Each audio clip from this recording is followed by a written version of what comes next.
everybody. Welcome once again to the Jackalopes Fire Television. My name is Chuck. With me, as usual, is my sister Cilla.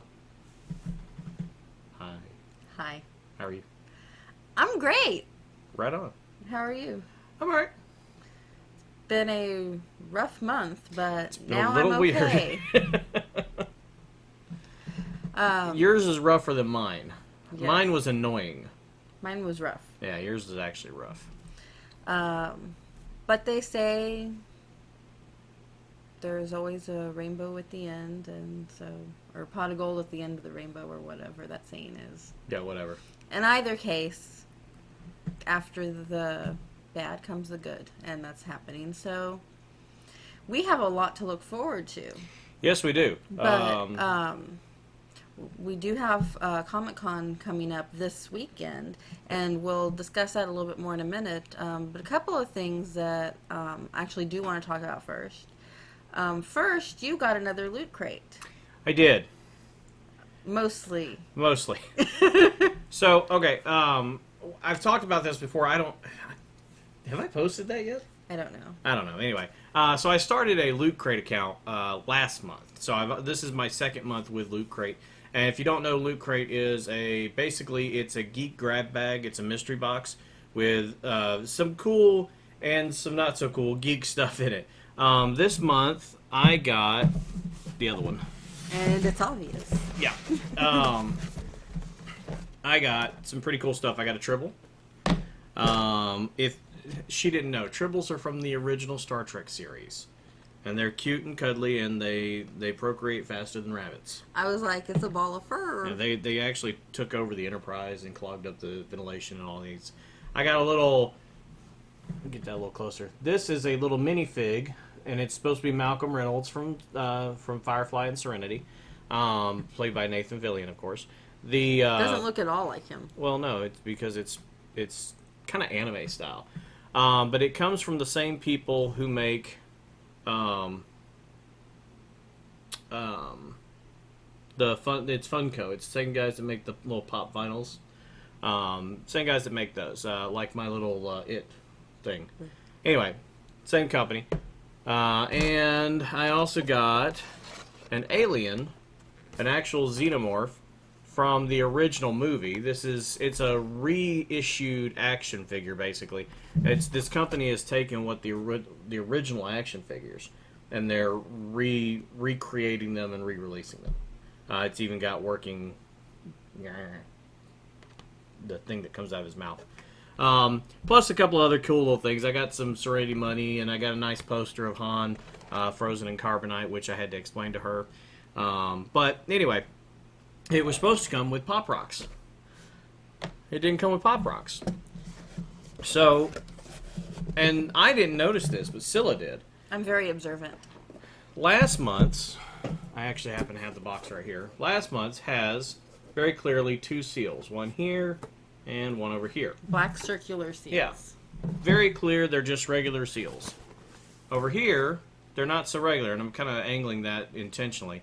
Because you can see, I'm on the wrong side, you can see this is clearly Scotch tape. This has been opened and then resealed. And you can even see the crease right here. It looks like there was probably damage when it was shipping. So they opened it up to make sure nothing was broken. And then resealed it. However, there were no Pop Rocks in my box. So still, I'm not as convinced. But still is convinced that somebody at the United States Postal Service stole my Pop Rocks. Which is a federal crime.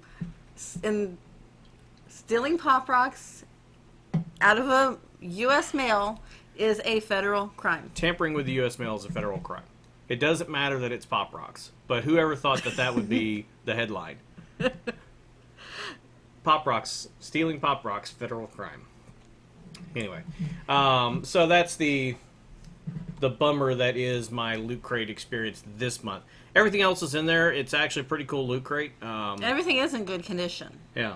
And it's even possible that whoever took the Pop Rocks out, if in fact they were taken out, because it is possible that they just got missed this time. But whoever took it out, it is possible that they thought that it was something that it's not, and so they confiscated it. But then eventually they'll find out. Oh, this really is just Pop Rocks. Pop Rocks. So anyway, So, in other news, and actually, in my opinion, equally as ridiculous, are you ready for the feminist hate mail? Because here it comes. So, the fine people over at Has DC Done Something Stupid Today.com have reset this counter. And I actually think it is a pretty dumb reason to have reset the counter over t-shirts. There is an upset because there are 2 t-shirts in question here, and actually 2 onesies. A male t-shirt, or a men's shirt, that has a picture, that new iconic picture of Clark and Diana kissing that DC has been posting everywhere, trying to push their Wonder Woman Superman agenda. And on the t-shirt it says, "Score, Superman does it again." Basically, the outrage here is coming from the indication that Wonder Woman is a prize to be won. Equally as controversial, evidently, is another women's junior t-shirt, but girls t-shirt, says "Training to be Batman's wife." I'm gonna just say it, I've seen this shirt in Walmart, and I keep looking to see if they have it in my size. I wanted it. Yeah, I don't see anything wrong with either one. I'm looking at them right now. I don't see anything wrong with either of these 2 t-shirts. But there is a massive outrage about this. In addition, after this, 2 onesies were found, little 2 infant onesies, one for an infant girl that says "I only date superheroes" with the S shield on it, and then a little boy onesie that says "Future Man of Steel" with the little S logo on it. Again, don't see the outrage. Do you? I really don't. I keep looking at it. I mean, I understand they're trying to say what girls can only date superheroes or marry them. That's not exactly what's being indicated, though. No, what they're doing is they're allowing parents who love and support these characters a way to show that through their kids. And I'll tell you right now, I want that "Training to be Batman's wife" shirt. Granted, the Batman in my head is Dick Grayson, but be that as it may, I wanted the shirt. Yeah. And I'm actually going to Walmart later today. If they happen to have gotten any more in my size in, I will be owning the shirt and happily wearing it. I think, and this ties in nicely to one of the panels we're actually going to be doing. One of the panels we're doing is called "Breaking the Stereotype, Females in Comics." And this is the type of thing, we won't go into the panel itself, obviously, because that would be massive spoilers. But this is the type of thing that inspired me to do that panel, is that women, while I completely agree that women are not treated equally, we're not doing ourselves any favors by freaking out over every little thing. No. No, yeah, you bitches need to chill the fuck out. And I say that with the nicest way. Fuck you. You bitches need to chill the fuck out. Absolutely. I second that. And I'm a female. Everybody, and here's the thing. I'm not saying this because they are women. I'm not calling all women bitches. I'm calling anybody, male or female, who lets little shit like this under their skin and ruin their fucking morning, a bitch. You bitches need to chill the fuck out. And quit bitching. Yeah. The uproar that this shit causes is ridiculous. There's absolutely no reason for it. Get the fuck over it. If you want to be mad about something, pick up a newspaper and get some real news and be mad about that. All right? This little piddly ass shit, let it go. And even if you want to be mad about something in the comic book world, there are so many more issues. Yeah, poor writing. You know, let's leave it at that. If you want to get bad about something at DC, how about their really shitty writing lately? And it is a sad, sad day when you have me, of all people, defending DC. And this wasn't even DC. Yeah, they let their creative, or their they allowed this to be licensed. But it's not like somebody at DC went, "Oh, I got a great idea for a T-shirt." No, that's not what happened. Somebody sitting at home like us said, "Oh, I got a great idea for a T-shirt." I had one of those one day. I'll have to tell you about that. But the uproar comes from the fact they are officially licensed DC products. Right, these are officially licensed DC products. And I will admit that it is kind of, to me, I agree with the article on this level. Considering how much they didn't want to license their image for the statue of a dead hero. Or no, it was the boy. Mm-hmm. Yeah, it was this little boy who idolized Superman. Didn't want to allow his logo or Superman's logo on his statue. Come on, if you're not going to license that, but you are going to license this drivel, I can see where they would have an issue. But the feminist aspect of it is ridiculous. Yeah, those bitches still need to chill the fuck out.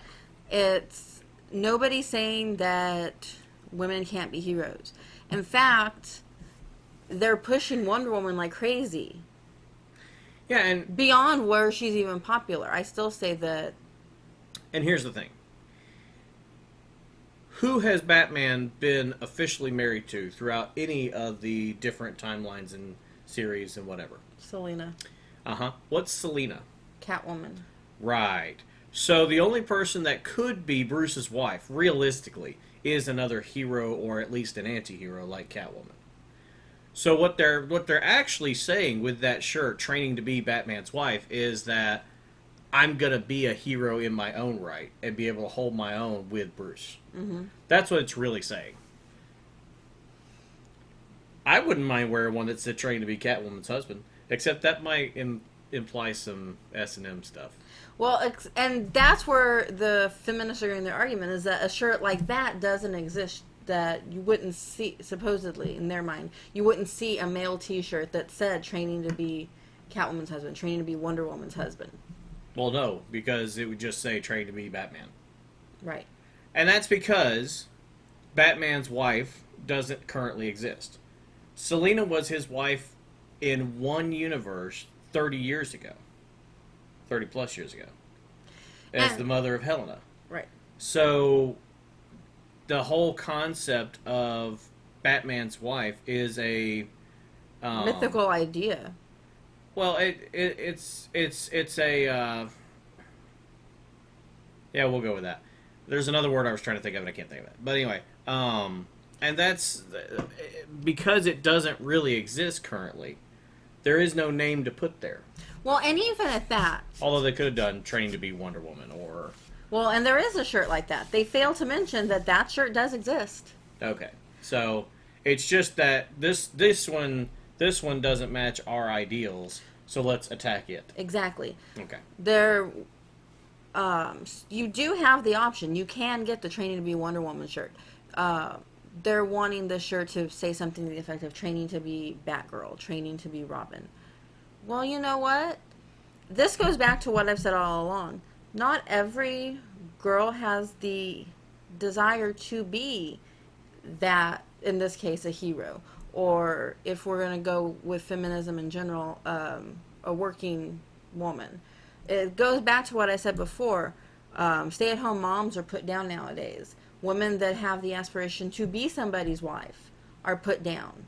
You know what would actually be cool? I just thought of this, just sitting here talking, just us talking about it. A shirt that says training to be Batman, it's got the logo and everything, but in the word Batman, it would have one of those little carrots where this needs to be inserted here, and then in hot pink, so little carrot in hot pink, and then the word, or the letters W-O, between bat and man. That would be good. That would make a good shirt. I think that would appease the feminist bitches. That would be good. Yeah. But you see what I'm saying? But of course, then all the Batman bitches would complain about that. Well, and you would get flack on it still because it's pink, and that's another issue feminists have, is all the female donate half the proceeds to Suman G. Komen, and they wouldn't say anything about it. There you go. Yeah. I didn't mention I like your Star Sapphire shirt today. Thank you. It's since this is our pre-convention episode, and I'm cosplaying Star Sapphire, it seemed appropriate. There you go. But do you see what I'm saying? How feminists are putting down a different type of woman than themselves. If you don't want to be the hero, then you're bad. Right. Yeah. If you don't see it my exact way, then there's something wrong with you. And that's, I mean, if you don't see it my way, there is something wrong with you. But, not everybody can be perfect like me. Oh, good God. Yeah. And anyway. we just lost all our viewers. No, anyway. I don't really think that. And that's always been the problem with feminism, liberals, conservatives, anybody that has a label. A true label like that. Because you're not liberal. You're not a liberal. You're not a conservative. You have your own ideas and thoughts. Sometimes they lean conservative. Sometimes they lean liberal. They do tend to lean more conservative on most of the big issues. But yes, I am somewhere in the middle. Yeah. And I'm the same way. I have opinions on given matters. And sometimes it goes left and sometimes it goes right. Sometimes it is right down the middle. And so I choose not to label myself like that. I accept labels like nerd and geek, dork. I accept them. I am what I am. But to label me with a political agenda, and that's what feminism is. Mm-hmm. To label me with a political agenda is to box me into an idea that I'm not comfortable being boxed into. I think that everybody's opinions matter. I think that everybody has the right to have an opinion and to express that opinion. But when you take that opinion and you start shoving it down somebody else's throat, or judging other people because they don't fit your ideals. Well, see, and I'm not even so much about not judging them. I'm just keep it to yourself. Judge all you want. You can judge me all day long. Just shut the fuck up. Yeah. If you're gonna bitch about the way I live my life, bitch about it over there where nobody else can hear you.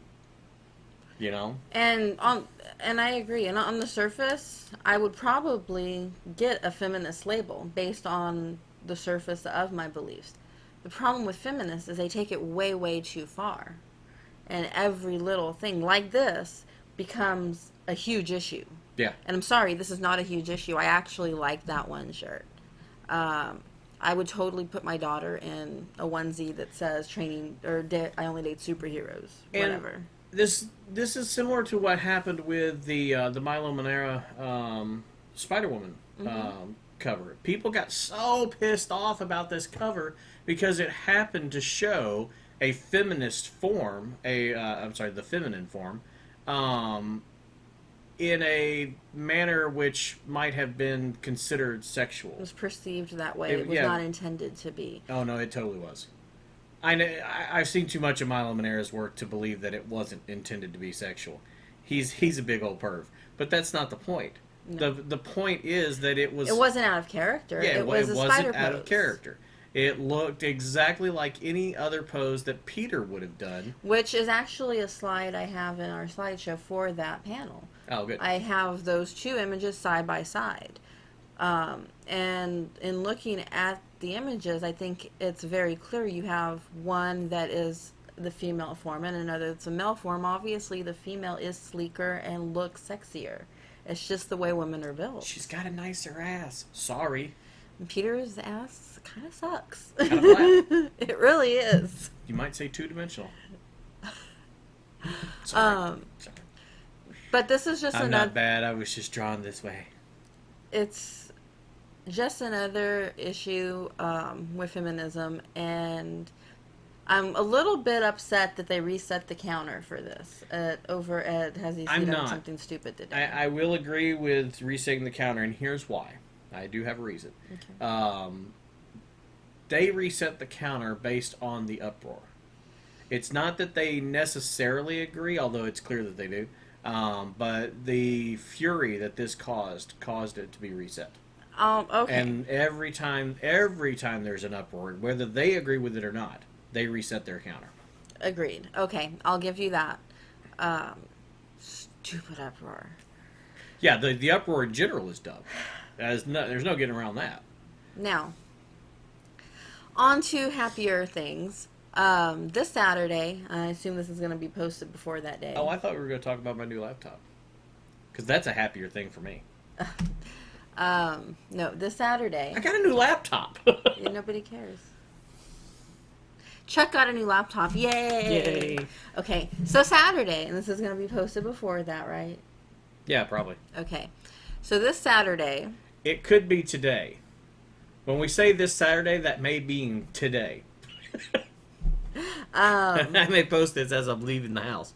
Post. No, it'll go up. It'll go up before that.